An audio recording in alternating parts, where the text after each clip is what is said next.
अक्सर साधकों की ये जिज्ञासा होती है कि राम जी किस पर प्रसन्न होते हैं और राम जी कैसे प्रसन्न होते हैं। कौन से गुण होने पर राम जी की प्रसन्नता को प्राप्त किया जा सकता है, या क्या करें कि आपके और मेरे अवगुण रहते भी राम जी आपको और मुझे स्वीकार कर लें। ये राम प्रेम की प्राप्ति आखिर किस स्तंभ पर आधारित है? वो कौन सा आधार है जो भगवान के प्रेम का पात्र आपको और मुझे बना सकता है? परम पूज्य भाई जी श्री हनुमान प्रसाद जी पोदार ने अपने एक लेख के माध्यम से प्रेम प्राप्ति के सहज साधन को प्रकट किया। देखा जाए तो किस विधि से राम राम राम आप और मैं जपें कि तत्काल प्रभु के प्रेम आपको और मुझे प्राप्त हो जाए, प्रभु मिल जाए, आपके और मेरी नाम जप की सिद्धि हो जाए।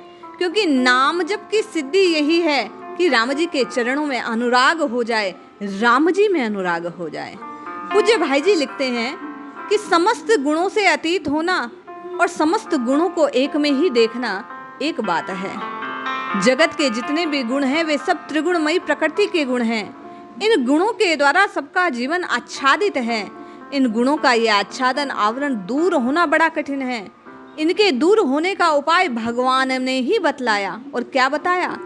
भगवान की माया बड़ी दुस्तेय है, ये सबको मोहित किए हुए है।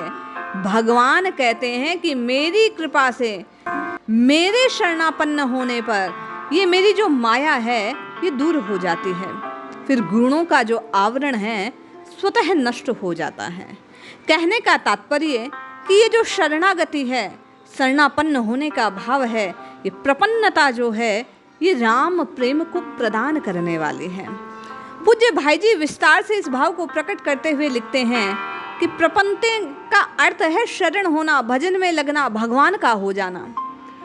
उसका एक दूसरा रूप यह है कि गुणमय जगत में रहकर गुणमय सर्व गुणमय भगवान का हो जाना, एकमात्र भगवान के साथ अभिन्न संपर्क स्थापित हो जाना। उस संपर्क की स्थापना ही उसके गुणातीत की अवस्था है। देखिए, आप और मैं सब गुणों की खान हो जाए ये तो संभव नहीं है, अवगुण नष्ट हो जाएं ये भी संभव नहीं है, आपके और मेरे दोष दूर हो जाएं ये भी आपके और मेरे हाथ की बात नहीं है। प्रयास तो कर सकते हैं, पर प्रारब्ध के वशीभूत कुछ ना कुछ भाव दोष बने रहते हैं। पूज्य भाई जी कहते हैं इन सबके रहते हुए भी यदि आप और मैं भगवान की शरण को ग्रहण कर लें तो निश्चय भगवान के प्रेम को प्राप्त कर लेते हैं। पूज्य भाई जी कहते हैं कि जिसका सीधा और अभिन्न संबंध अपने प्रभु के साथ हो गया उस पर कोई गुण अपना प्रभाव नहीं डाल सकता। सारे संकल्पों का संन्यास करने की आवश्यकता नहीं। जब समस्त संकल्प एक में जाकर केंद्रित हो जाते हैं तब अन्य का संन्यास अपने आप हो जाता है। कोई चाहे नदी को तैर कर पार करे, नाव में बैठकर पार करे, बात तो तैरने की है, पार करने की है। इसी तरह चाहे हम उन गुणों का त्याग करके निसंकल्प हो जाएं या उन सारे संकल्पों को कोई हमसे छीन ले, हमारे मन में जो संकल्प रूपी वस्तु संग्रहित है उसको ज्यों का त्यों लूट लें, फिर हमारे पास कोई संपर्क रहता नहीं। जो एक संकल्प समस्त संकल्पों को आत्मसात कर लेता है वह है भगवत संकल्प। भगवान के साथ अविच्छिन्न प्रेम का अत्यंत घनिष्ठ और अनन्य संबंध। फिर उठते बैठते जागते सोते हर समय हर अवस्था में उसकी भगवान में स्थिति रहती है। उसकी वृत्ति भगवान के सिवाय कहीं अन्यत्र जाती नहीं। भगवत संकल्प का कोई त्याग कर नहीं सकता और त्याग करना अभिष्ट भी नहीं है।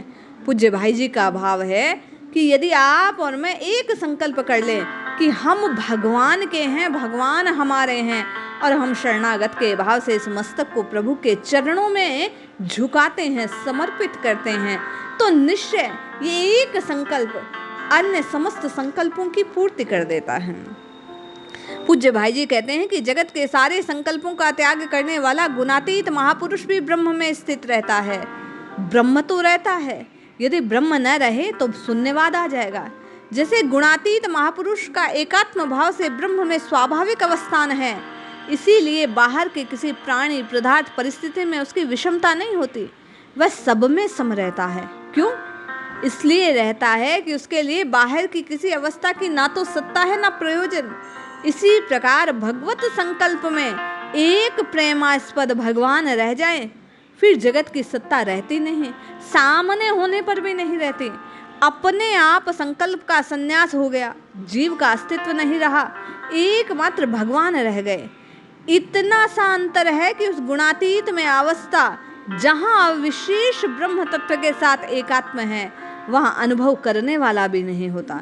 करने वाला जहाँ तक रहता है वहाँ तक वृत्ति है, परंतु परम प्रेमा अवस्था में भगवान की अनुभव करने वाली बने रहकर अपना अनुभव आप कराते हैं, अलग रहकर नहीं। या अनुभव है वह अनुभव नहीं है, स्वरूप है, स्वरूप में बड़ी सूक्ष्म चीज है, इसमें अनुभव की कोई आवश्यकता नहीं। अनुभव की आवश्यकता के लिए अनुभव योग्य किसी वस्तु की जरूरत होती है। अनुभव करने वाला रहता है, चाहे वह अत्यंत सूक्ष्म ही क्यों ना हो। पूज्य भाई जी कहते हैं कि प्रेम में दो होते ही नहीं, एक ही रहता है। प्रेम और प्रेमी दोनों एक हो जाते हैं।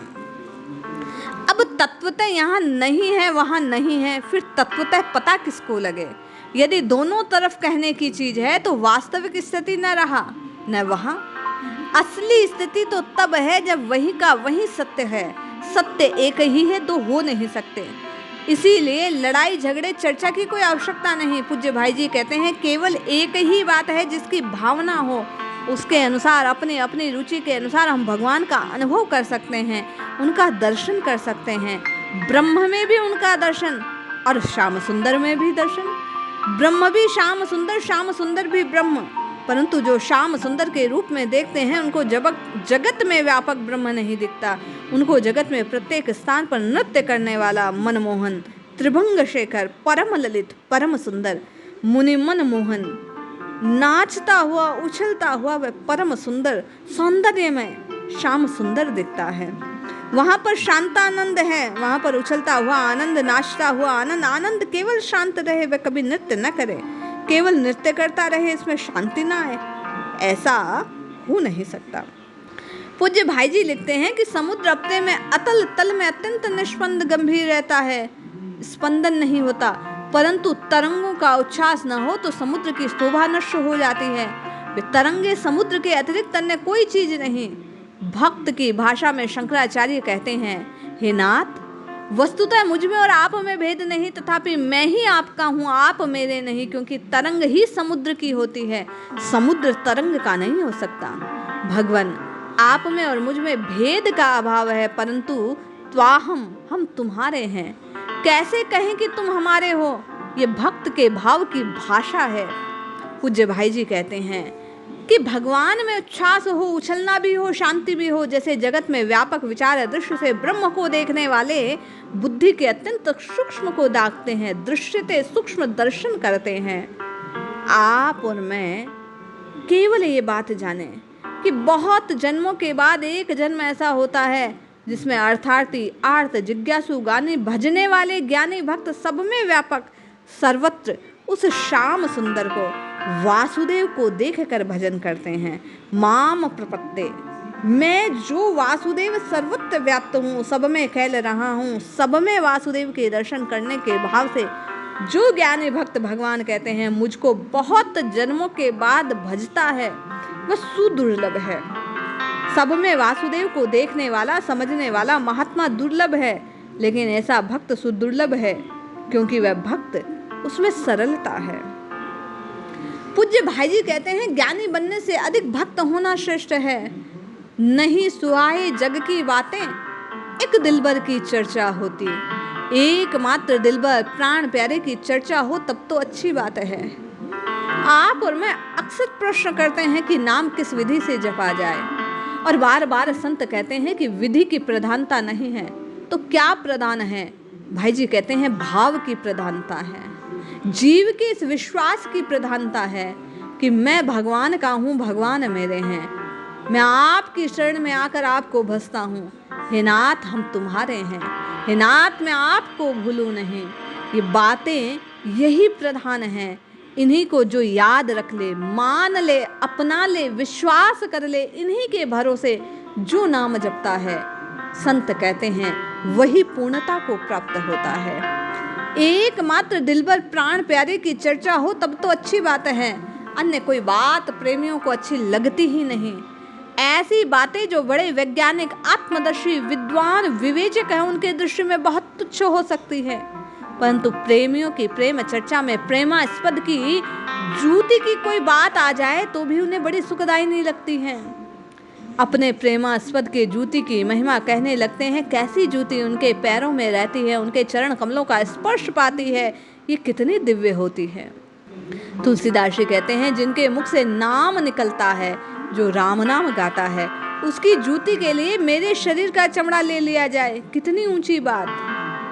परंतु जिस जूती को वे स्वयं धारण करते उस जूती का कितना महत्व है।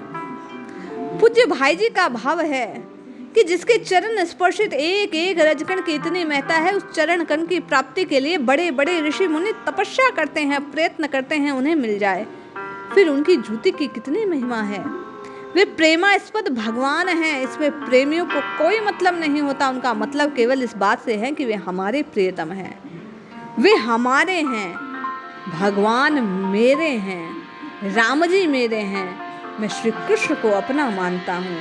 ये भाव मुख्य है। एक दिन सखियां आपस में श्याम सुंदर की चर्चा कर रही थी। भाई जी कहते हैं उनके मन में एक प्रश्न का उदय हो गया कि ये श्याम सुंदर सांवला क्यों है। प्रश्न गंभीर है।